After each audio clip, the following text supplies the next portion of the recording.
दिवसर अनेक शुभकामना साहित्य प्रेमी साहित्य सुधीवृंद एवं समस्त पाठक महल को स्वागत जनाई आजिकार कविता देखी नहीं केते दिनु खंडगिरी आज आम आलोचना करिबा। एही कविताटी लिखिछंती गोपबंधु दास जहांको कलम मुन सबु समय रे जाति प्राण एवं जातिर हित उद्देश्य रे सबु समय रे वर्णना करिछि। जदि मु मने पकाइबी ताहले सेई पवित्र गानटी जहाँकि कौनसी साहित्य रे मध्य आमको मिलिबो नाही। मिसु मोर देह ए देश माटी रे देशवासी चली जाआंतु पिठिरे देशर स्वराज्य पथे जेते गाढ़ पुरु तही पड़ी मोर मांस हाड़। ठीक सही भली जदि मु बंदीर आत्मकथा आलोचना करी बंदीर आत्मकथारे मध्य से लिखिछंती पछघुंचा नाही वीरर जातके नमरे से केबे पराण आतंके मानव जीवन नुहई केवल वर्ष मास दिन दंड कर्मे जीए नर कर्म एकतार जीवनर मानदंड। केते सुंदर भावरे सबु समय रे साहित्य को समाजर हित उद्देश्य रे लेखी समस्तंक मंगल उद्देश्य रे लेखी से कही जाइछंती जे मनीष सबु समय रे जदि समाजर हित उद्देश्य रे जदि चिंता करंता ताहले आम समाज सबु समय रे राम राज्य रे परिणत हो जाता, जहाँकि एकदा महात्मा गांधी स्वप्न देखिथिले। आजिकार आलोचना देखी नहीं केते दिनु खंडगिरी एही कविताटी से लिखिछंती। एही कविता माध्यम रे आमको गोपबंधु दास खंडगिरी इतिहास माध्यम रे आम अतीतर गौरव को मने पकाइछंती। कपिल संहिता रे जहाँ लेखा जाई अछि वर्षाणां भारत श्रेष्ठ देशाणां उत्कल श्रुतः उत्कलस्य समो देश देश नास्ति मही तले जो कथाटी कहा जाइछि कपिल संहिता रे सेही कथाटी मु तम समस्तंक सामने परिप्रकाश करिबा पई चाहे। काहींकि कपिल संहिता रे एभली कहा जाइछि जे उत्कलस्य समो देश देश नास्ति मही तले, कारण मंदिर मालिनी नगरी उत्कल आमे देखि पारू। एठारे कलिंग युद्ध भली एते बड़ विभीषिकामय युद्ध होइथिला जेउठारे कहा जाए कि संपूर्ण कलिंग पुरुष शून्य होई जाइथिला, किंतु कलिंगवासी केही हेले मृत्यु को डरी भ्रुक्षेप करि नथिले एवं मृत्यु सामने छाती पताई छेड़ा होइथिले, किंतु कलिंग माटी को कहा हाथ को टिकी दी नथिले। एही कविताटी आमे जेतेबेले आलोचना करिबा मु चेष्टा करिबी एही कविताटी को निज स्वर माध्यम रे तुम समस्तंक सामने भल रूपे प्रस्तुत करिबा पई। आस वर्तमान कविताटी सुनिबा। देखी नाही केते दिनु खंडगिरी इतिहास जार अंके अंकित अमर अक्षरे नीरव गंभीरे गाए जे उत्कल गौरव गीत पड़े बे मने प्रथम यौवने सुषमा पिपासा भाव उन्मादे खंडगिरी सिरी देखी नेत्र भरी चिंता निमगने बसिली पादे कल्पनार पोते काल प्रतिश्रोते भासी देखिली मु उज्ज्वल छवि इतिहास जार न करे प्रचार चिंती नाहांती जा काव्य रे कवि कालर प्रभावे जनस्मृति पटु रूपरेख जार लिभिछि आजी कलिंगर सेहि अतीत विभव ऐरखार बेल कीरति राजी बाजे वीर बाजा काहीं रण सज्जा काहीं बा लागिछि गुप्त मंत्रणा दूर देशु दूत विजय बारता घेनी आसी करे छामुरे जणा श्रमण सन्यासी दले दले बसी चाली अछि काहीं तत्व विचार गंभीर निर्घोषे लोक उपदेशे काहीं बा अहिंसा धर्म प्रचार खंडगिरी अंगे शिल्पी शत शत ଖୋଳନ୍ତି ନିଭୃତ ଗୁମ୍ଫା ନିରତେ। କାହିଁ ଗୁପ୍ତଚର ରାଜ୍ୟ ସମାଚାର ଏକାନ୍ତେ ଜଣାଏ ନୃପପୁରତେ। କଳ୍ପନାର ନେତ୍ରେ ଏହିପରି କେତେ ଦିଶେ ଚିତ୍ର ଖଣ୍ଡଗିରି ଶରୀରେ। ବିନଷ୍ଟ ସର୍ବସ୍ୱ ବୃଦ୍ଧ ଖଣ୍ଡଗିରି ବିରକ୍ତ ପରାଏ ଉଭା ଗମ୍ଭୀରେ। ମହାକାଳ ନୀରେ ବୁଦ୍ବୁଦ ପରାଏ ଯାଇଅଛି ମିଶି କଳିଙ୍ଗ ଭୂତି। କଳିଙ୍ଗ ସନ୍ତାନ ଭୁଲିଛନ୍ତି ଏବେ କଳିଙ୍ଗର ନାମ ଗୌରବ ସ୍ମୃତି। ତଥାପି ସେ ଗାଥା ରଖିଅଛି ଗିରି କାଳ ପରାଭବେ ଦେଖାଇ ହିଆ। ଅତି ନାରଖାର ରାଣୀ ହଂସପୁର ସାକ୍ଷ୍ୟ ଦେବା ଲାଗି ଅଦ୍ୟାପି ଠିଆ।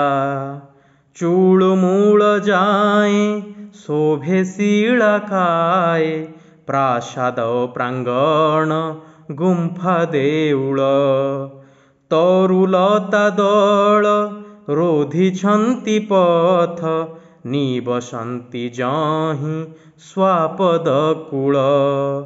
ପଥ ପ୍ରାନ୍ତବାସୀ ସାଧୁ ଧର୍ମବେଶୀ କହନ୍ତି ଅଦ୍ଭୁତ ବହୁ କାହାଣୀ। ଦେଖାନ୍ତି ଶ୍ରୋତାଙ୍କୁ ପ୍ରତ୍ୟକ୍ଷ ପ୍ରମାଣ କେତେ ଜୀର୍ଣ୍ଣ ସ୍ମୃତି କଠାଉଆଣି।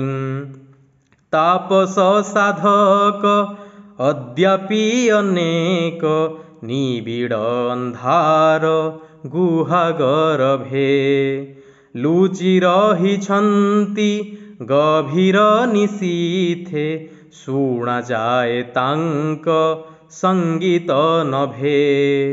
ଶୁଣିଛି ମୁଁ ନିଜେ କହନ୍ତି ସେ ତେଜେ ପଥିକ ବଦନେ ଦେଖି ସଂଶୟ। ନୁହେଁ ତା ବିଚିତ୍ର ବାହ୍ୟେ ବିଶ୍ୱ ମାତ୍ର ପ୍ରତିଫଳେ ନର ନିଜ ହୃଦୟ। ଦେଖି ନାହିଁ କେତେ ଦିନୁ ଖଣ୍ଡଗିରି ଇତିହାସେ ଯାର ଅଙ୍କେ ଅଙ୍କିତ। ଅମର ଅକ୍ଷରେ ନୀରବ ଗମ୍ଭୀରେ ଗାଏ ଯେ ଉତ୍କଳ ଗୌରବ ଗୀତ। କେତେ ସୁନ୍ଦର ଭାବରେ ଗୋପବନ୍ଧୁ ଦାସ ନିଜ ଲେଖନୀ ମୁନ ମାଧ୍ୟମରେ କଳିଙ୍ଗର ସେହି ପୂର୍ବ ଗୌରବକୁ, ଯାହାକି ଐର ଖାରବେଳ ମହାମେଘବାହନ ଐର ଖାରବେଳଙ୍କ ମାଧ୍ୟମରେ ତାଙ୍କ ଦ୍ୱାରା ଖଣ୍ଡଗିରି, ଉଦୟଗିରି, ହାତୀଗୁମ୍ଫା, ରାଣୀଗୁମ୍ଫା, ମଞ୍ଚ ଗୁମ୍ଫା, ବ୍ୟାଘ୍ର ଗୁମ୍ଫା, ସର୍ପ ଗୁମ୍ଫା, ଜୟ ବିଜୟ ଗୁମ୍ଫା, ଗଣେଶ ଗୁମ୍ଫା, ଅନନ୍ତ ଗୁମ୍ଫା ପରି ଅନେକ ଗୁମ୍ଫା ନିର୍ମାଣ କରିଥିଲେ। ହାତୀଗୁମ୍ଫା ଶିଳାଲେଖରେ ଲେଖା ହୋଇଛି ଯେ ଖଣ୍ଡଗିରି ଗୁମ୍ଫାରେ 117 ଗୋଟି ଗୁମ୍ଫା ରହିଅଛି। କିନ୍ତୁ ଯେତେବେଳେ ଖଦନ ହୋଇଥିଲା, ଖଣ୍ଡଗିରିର ଯେତେବେଳେ ଆବିଷ୍କାର ହୋଇଥିଲା ଖଣ୍ଡଗିରି ଏବଂ ଉଦୟଗିରି ଗୁମ୍ଫାର, ସେହି ସମୟରେ ଜଣାପଡ଼ିଥିଲା ଯେ ଉଦୟଗିରିରେ 18 ଗୋଟି ଗୁମ୍ଫା ଅଛି ଏବଂ ଖଣ୍ଡଗିରିରେ 15 ଗୋଟି ଗୁମ୍ଫା ଅଛି। ଆଉ ଅନ୍ୟ ସମସ୍ତ ଗୁମ୍ଫା ଆଜି ସୁଦ୍ଧା ମଧ୍ୟ ଆବିଷ୍କାର ହୋଇନାହିଁ। ଖାରବେଳ ଯେତେବେଳେ ଗୁମ୍ଫା ନିର୍ମାଣ କରିଥିଲେ, ସେହି ସମୟରେ ସେ ଜୈନ ସନ୍ନ୍ୟାସୀମାନଙ୍କ ନିମନ୍ତେ ନିର୍ମାଣ କରିଥିଲେ।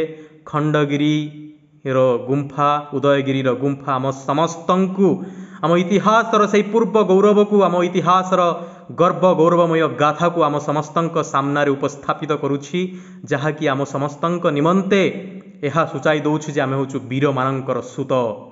ଆମ ମା, ଆମ ମାଟି ମା ଓଡ଼ିଶା, ଯାହାର ପୂର୍ବ ନାମ ଉତ୍କଳ, କଳିଙ୍ଗ, ଉଡ୍ର, କେତେ ସାରା ନାମରେ ନିଜକୁ ଅଳଙ୍କୃତ କରିଥିଲା। ଆମ ମା ସବୁ ସମୟରେ ବୀର ପ୍ରସବିନୀ ଥିଲା, ରକ୍ତ ଗର୍ଭା ଥିଲା, କେବେ ହେଁ ଶୂନ୍ୟ ଗର୍ଭା ନଥିଲା। କଳିଙ୍ଗ ଯୁଦ୍ଧ ସମୟର ସେହି କଥାକୁ ମନେ ପକାଅ। କୁହାଯାଏ କଳିଙ୍ଗ ସମ୍ପୂର୍ଣ୍ଣ ରୂପେ ପୁରୁଷ ଶୂନ୍ୟ ହୋଇ ପଡ଼ିଥିଲା, ତଥାପି କେହି ହେଲେ ମଧ୍ୟ ପଛଘୁଞ୍ଚା ଦେଇନଥିଲେ। कलिंग युद्ध समय संपूर्ण दया नदी तीर सहित दया नदी रक्तरे रंजित हो जाइथिला, माटी भिज जाइथिला संपूर्ण रूपे रक्तरे, केही हेले जीवन दे नथिले। आमे होचु सेही उत्कलर वर्तमान एकविंश समयर संतान। प्रथम शताब्दी रे निर्माण होइथिला खंडगिरी, उदयगिरी, हाथीगुम्फा, रानी गुम्फा। आज आम एकविंश शताब्दी रे पहुँचीचे। जदि उत्कलीय हृदय निजकु निज प्रश्न करे स्वाभिमान कुआड़े गला, ताहले सबु समय इतिहास मध्य कांदी उठिबो जे आमे समस्त स्वाभिमान को बिक्री करि देइछु। जो समय मधुसूदन दास स्वप्न देखिथिले जदि ओडिशार प्रथम बीए एमए प्रथम एलएलबी जदि एते बड़ स्वप्न देखि पारिबो, ओडिशा पई एते बड़ काम करि पारिला, ताहले हजार हजार ओडिया संतान आसुतबा भवितव्य रे ओडिशा पई केते कोन न करि जिवे। मृत्यु समय जेतेबेले नीलकंठ दास मधुसूदन दासंकर मृत्यु सज्जार उपस्थित थिले, सेही समय रे मधुसूदन दास मरिबा पूर्वरु, देहांत पूर्वरु से नीलकंठ दास को कही रखिथिले, मने रखिथिबो गोटे ओडिया थिला। प्रकृत रे से जणे ओडिया थिले। गोपबंधु दास केते सुंदर भाव में आरंभ करिसंती कविताटी। खंडगिरी उदयगिरी गुंफा माध्यम रे आमको आम इतिहास से गर्व गौरवमय गाथा को मने पकाई से लिखिछंती आम सामना रे जे केते दिन हेलाणी से खंडगिरी गुंफा को देखि नांती। इतिहास ताहाकू अलंकृत करिछि स्वर्णाक्षर रे।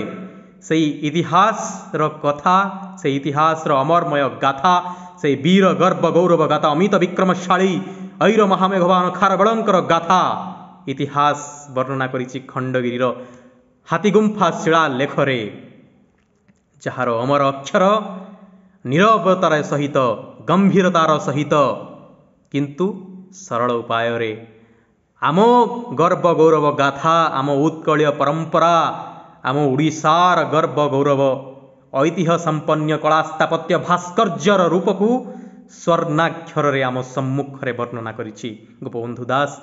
प्राथमिक पर्यायर प्रथम पंक्ति रे ही कथा से कहउछंती जे मु खंडगिरी को बहु दिन हेलानी देखि नाही, जहा इतिहास रो गोटे प्रच्छद पटरे स्वर्णाक्षर रे वर्णित होई रही अछि। पड़े एबे मने प्रथम यौवने सुषमा पिपासा भाव उन्मादे। मने पड़े तांकु खंडगिरीर प्रथम यौवन समयर कथा। सुषमा अर्थात सौंदर्य, पिपासा अर्थात तृष्णा, उन्माद अर्थात अतिशय आवेगतार सहित खंडगिरीर सौंदर्य को गोपबंधु दास आम सम्मुख रे वर्णना करुछंती। जेतेबेले से प्रथम यौवन रे खंडगिरी भी थिला, से समय से केते सुंदर होइथिबो। गोपबंधु दास जेतेबेले प्रारंभिक पर्यायर यौवन रे थिले, जेतेबेले से देखिबा पई जाइथिले, भ्रमण करिया पई जाइथिले खंडगिरी उदयगिरी गुंफा को, से समय तांको भितर गोटे गभीर तृष्णा थिला, गोटे अतिशय आवेग थिला जे खंडगिरीर सौंदर्यता को निज नयन जुगल रे निदर्शन देखिबा पई।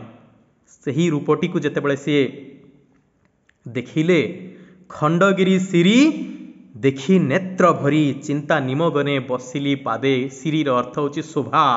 खंडगिरीर शोभा देखि से आश्चर्यान्वित होई गले, आश्चर्यचकित हेले। आश्चर्य प्रकट करी तांको पाखरे शब्दर संबल मध्य नथिला।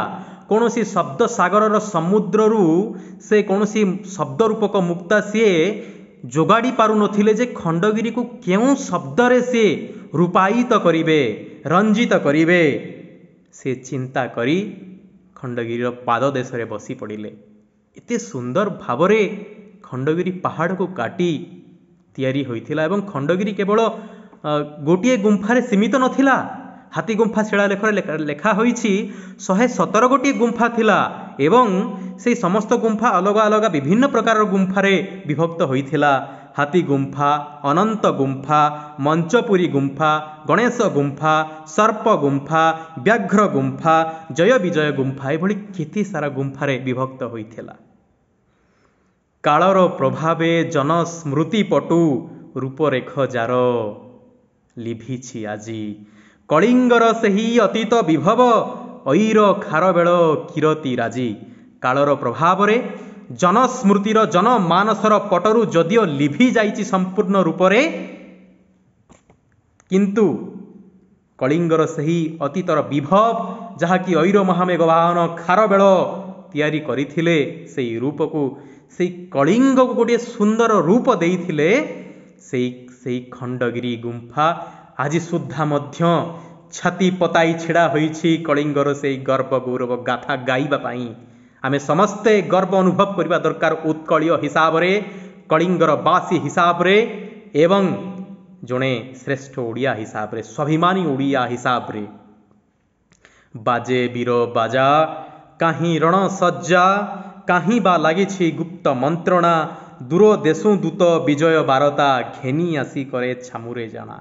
ସେଇ ଖଣ୍ଡଗିରି ଗୁମ୍ଫାରେ ହିଁ ଲାଗୁଛି ଯେମିତି ବାଜା ବାଜୁଛି, ଗୁପ୍ତ ମନ୍ତ୍ରଣା ଚାଲୁଛି ସେଇ ଗୁମ୍ଫା ମଧ୍ୟରେ। ରାଜାଙ୍କ ନିକଟରେ ମନ୍ତ୍ରୀ ପରିଷଦ ବର୍ଗ ମିଶି ସମସ୍ତେ ଗୁପ୍ତ ମନ୍ତ୍ରଣା କରୁଛନ୍ତି ଶତ୍ରୁକୁ କିଭଳି ପରାହତ କରିହେବ, ଶତ୍ରୁକୁ କିଭଳି ପରାସ୍ତ କରିହେବ। ବିଭିନ୍ନ ପ୍ରକାରର ଗୁପ୍ତ ମନ୍ତ୍ରଣା ଚାଲିଛି। ଦୂର ଦେଶୁ ଦୂତ ଆସୁଛି, ବିଜୟ ବାରତା ଘେନି ଆସୁଅଛି, ଛାମୁରେ ଆସି ଜଣାଉଛି ହେ ଛାମୁ, ହେ ମହାନୁଭବ, ହେ ମହାରାଜ, ଆମେ ବିଜୟ ପ୍ରାପ୍ତ କରିଛୁ। ଏଭଳି କେତେ ସାରା ରୂପ ବର୍ଣ୍ଣନା କରାଯାଇଛି। ଖାରବେଳଙ୍କ ପ୍ରତିନିଧିତ୍ୱରେ, ଖାରବେଳଙ୍କର ପୃଷ୍ଠପୋଷକତାରେ କଳିଙ୍ଗର ରୂପ ଦିନେ ଆଗଙ୍ଗା ଗୋଦାବରୀ ଯାଏଁ ବିସ୍ତୃତ ଥିଲା।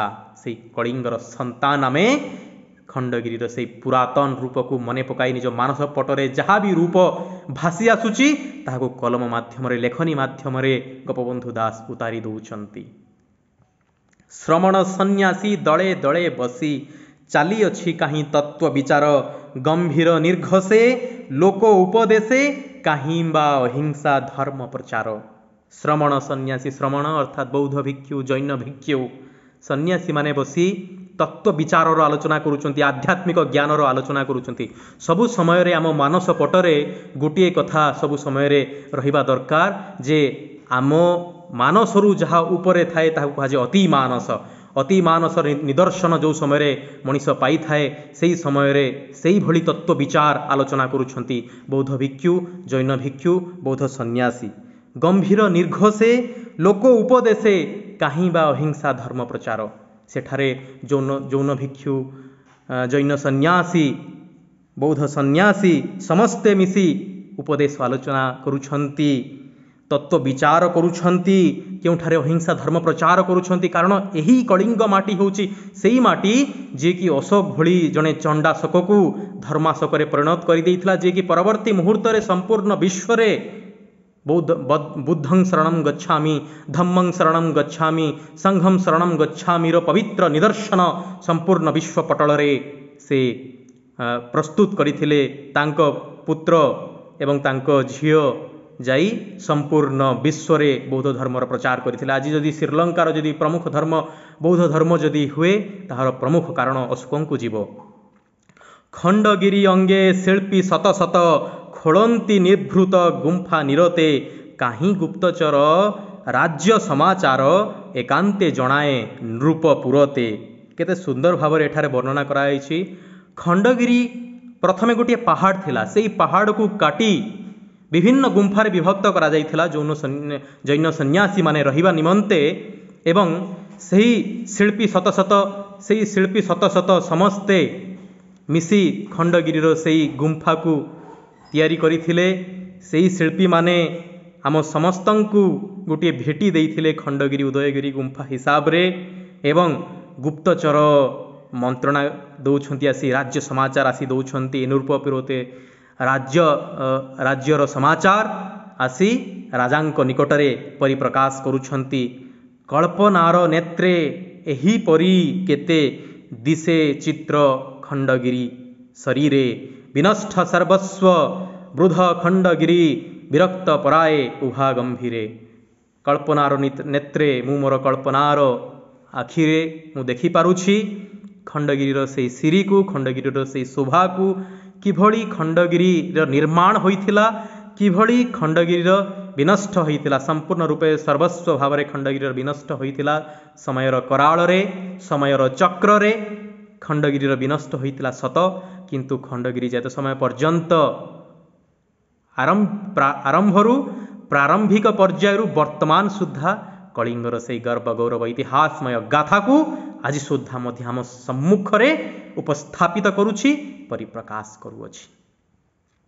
महाकाल नीरे बुद्बुद पराए जाइअछि मिसी कलिंग भूति कलिंग संतान भूली छंती एबे कलिंगर नाम गौरव स्मृति। महाकाल नीरे अर्थ होची कालर कराଳରେ समयर चक्ରରେ कालर प्रभावरे आम कलिंगर भूति कलिंगर ऐश्वर्यमय गौरवमय गाथा संपूर्ण रूपे कलिंगवासी भूली जाइछंती। तेणु तो गोदावरी मिश्र माटी भीतर थिबा कंकाल को सी उद्घोषणा दे डाकुछंती उठ कंकाल छुडु श्रृंखल जाग दुर्बल आज उठु हत गौरव गत गौरव मृत गौरव राजी कहीं कंकाल को डाक समय पड़ा। गोपबंधु दास निज लेखनी मुन्न माध्यम से कथा ही कहते कलिंगर से ऐश्वर्यमय गर्व गौरव गाथा को संपूर्ण भाव कलिंगवासी भूली जाइछंती। कलिंगर संतान वर्तमान संपूर्ण रूपे स्मृति पटलू बाहर कर भूली जाइछंती मानस पटरू भूली संपूर्ण रूपे भूली जाइछंती से गर्व गौरवमय गाथा को। तथापि से गाथा रखी अछि गिरी काल परा भवे देखाई हिया। यार अर्थ होची से गाथा को कलिंगर से खंडगिरी उदयगिरी गुंफा आज सुद्धा मध्य वर्णना करुछि कालर प्रभाव रे देखाई हिया। हिया माने छाती देखाई से हृदयर वक्षस्थल को हिया कहा जाए। छाती देखाई संपूर्ण भाव में खंडगिरी उदयगिरी मस्तक उच्चा करी छेड़ा होइछि। देख ये होची से माटी जोठारे ऐर महामेघवाहन खारवेल निर्माण करथिले जी कि निज खड्गमुन माध्यम रे गंगा गोदावरी जाए विस्तृत रखिथिले उत्कलीय रूप को उत्कलीय सभ्यता को उत्कलीय कला स्थापत्य भास्कर्य को उत्कलर वीर गर्व गौरवमय गाथा इतिहास से गाथा को अति नारखार राणी हंसपुर साक्ष्य देवा लगी अद्यापि ठिया। वर्तमान राणी हंसपुर संपूर्ण भाव कालर कराल रे कालर प्रभाव रे साक्ष्य देवा लगी छिड़ा होई अछि। संपूर्ण भाव रे क्षुर्ण होई जाई अछि। चुळू मूल जाए शोभे शिला काए प्रासाद प्रांगण गुंफा देउल तरुलता दल रोधिचंती पथ निवसंती जही स्वापद कूल। वर्तमान आमे खंडगिरीर से सिरी को खंडगिरीर से शोभा को आउ देखि पारिबा नाही। स्वापद कूल हिंस्र पशुगण सेठारे बसवासर स्थल करिछंती। राणी मंचपुर राणी हंसपुर कहीं कुआडे गला। राजप्रसाद जोठारे राजा माने बसी गुप्त मंत्रणा करुथले मंत्री परिषद मानक सहित कहीं गला से कालर कराल रे। प्रासाद प्रांगण कहीं गुंफार देउल कहीं तरुलता दल संपूर्ण भाव में पथ रोधी संपूर्ण भाव में आज कलिंगर से अपूर्व सिरी को अपूर्व शोभा को जे वर्धन करुथला खंडगिरी उदयगिरी गुंफा आज ताहा संपूर्ण रूप से लिभि जाई अछि। पथ प्रांत बासी साधु धर्म बेसी कहंती अद्भुत बहु कहानी। कलिंगर से शोभा वर्धन करुथबा खंडगिरी उदयगिरी गुंफा रे थिबा सन्यासी गण एवं पथप्रांत बासी जोठारे से आखपाखे जो मैंने रुहंती से माने कुहंती रचोक तथ्य कथा खंडगिरी एवं उदयगिरी गुंफा को लेकिन देखांती श्रोता को जे शुणंती से श्रोता मान को देखांती प्रत्यक्ष प्रमाण दियंती केते जीर्ण जीर्ण जराजीर्ण कठाऊ आनी जे एठारे जैन सन्यासी माने रहुथिले एठारे बौद्ध भिक्षु माने रहुथिले एठारे सन्यासी माने मिसी समस्ते तत्व विचार आलोचना करुथिले। अति मानसर कथा सबू आलोचना करा जाउथला। तापस साधक अद्यापि अनेक निबिड़ अंधार गुहा गर्भे लुचि रहिछंती गभीर निशिथे शुणा जाए तांको संगीत नभे। आज सुद्धा मध्य उच्च स्वर रे उच्च ध्वनि रे वेद मंत्र आलोचना करुछंती वेद मंत्र गान करुछंती तांकर संगीत आज सुद्धा मध्य रात्रिर घन प्रहर रे आमे शुणी पारुछु। निबिड़ अंधारर गुहा गर्भरु आसुछि गुंफा गर्भरु आसुछि संगीत साधक मानकर संगीतर सुंदर निर्घोष स्वर सहित शब्द शुणिछि मु निजे कहंती से तेजे पथिक बदने देखि संशय नुहेता विचित्र बाह्य विश्व मात्र प्रतिफलय नर निज हृदय। देख से कहउछंती परिशेष से कहउछंती जे मु निजे शुणिछि से संगीतर से सुंदर संगीतर से वेद मंत्र मु निजे मो कान रे शुणिछि तेज भरा स्वर रे कहउछंती पथिक बदने देखी संशय पथिकर बदन पथिकर शरीर जो संशय जो जो भयभीत भय संचार होता मन को देखी से कहउछंती मु निजे शुणिछि से स्वर समस्त यह विचित्र नुहे विश्वरे प्रतिफले नर निज हृदय जदि नर झांकी देखिबो ताहले देखि पारिबो अतीतर समस्त स्मृति आमको सबु समय प्रेरणा दे थाए जेभली खंडगिरी उदयगिरी हाथी गुंफा राणी गुंफा सर्प गुंफा व्याघ्र गुंफा मंचपुरी गुंफा जय विजय गुंफा आमको आज सुद्धा मध्य प्रेरणा दौछि एवं आमको आम इतिहास गर्भ गौरव और सही कथा को जनाऊछि जहाँ से गुंफा गर्भरे लुचि रही से इतिहास आमको जनाऊछि आम केते बड़ वीर संतान मानकर वंशधर थिलु आम रक्तरे आम धमनी रे आज सुद्धा मध्य से महान जिनिस प्रवाहित हेउछि एही पाठरू आमे यह जानिले केबे हेले आम इतिहास को भूलिबा कथा नुहे जड़े स्वाभिमानी ओडिया होई सबु बेले रहिबा निज माटी माँ को सबु समय विश्व दरबार रे निज तरफरु जहाँ भी होउछि ताहा करी देखाइबा प्रतिष्ठा करिबा आम माटी को जेते संभव हेउ पछके जहाँ आम द्वारा संभव हेउ पछके एही माटी ही दिने एभली साहित्य श्रोता साहित्य मंडली साहित्य लेखक कवि को निर्माण करिथिला जहां नाम थिला अंध कवि कंध कवि संथ कवि भीम भोई जहां साहित्य संपूर्ण विश्वर कौन साहित्य रे मिले नहीं जे लिखिथिले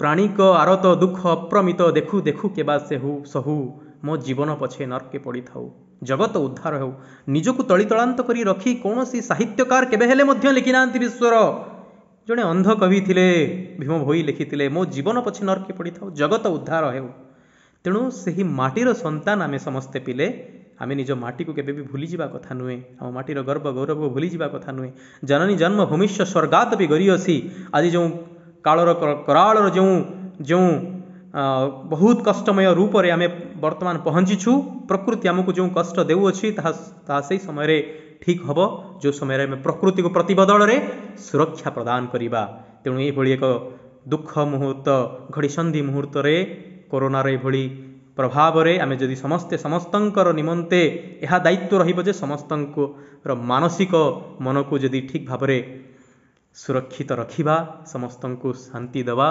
जेते दूर संभव आम द्वारा ताहले आम समाज दिने बहुत सुंदर समाज परिणत हब जहाँ आमर पूर्वपुरुष महापुरुष माने जहाँ स्वप्न देखिथिले से समस्त स्वप्न को आम भल रूपे परिणत करि परिबा पूरण करि परिबा मु आशा करे तुमको यही पाठटी भल लागिला मु क्षमा चाहे किसी शब्द को भूल रूपे मु उच्चारण करिथिबा दृष्टिरु सेथिपाई मु क्षमा प्रार्थना करुछि तुम समस्तक निकट रे किंतु मु यहाँ कहि रखे जदि भल लागिला ताहले निहाती रूपे मते लिखि जणाइबो धन्यवाद तुम जीवन शुभमय हो।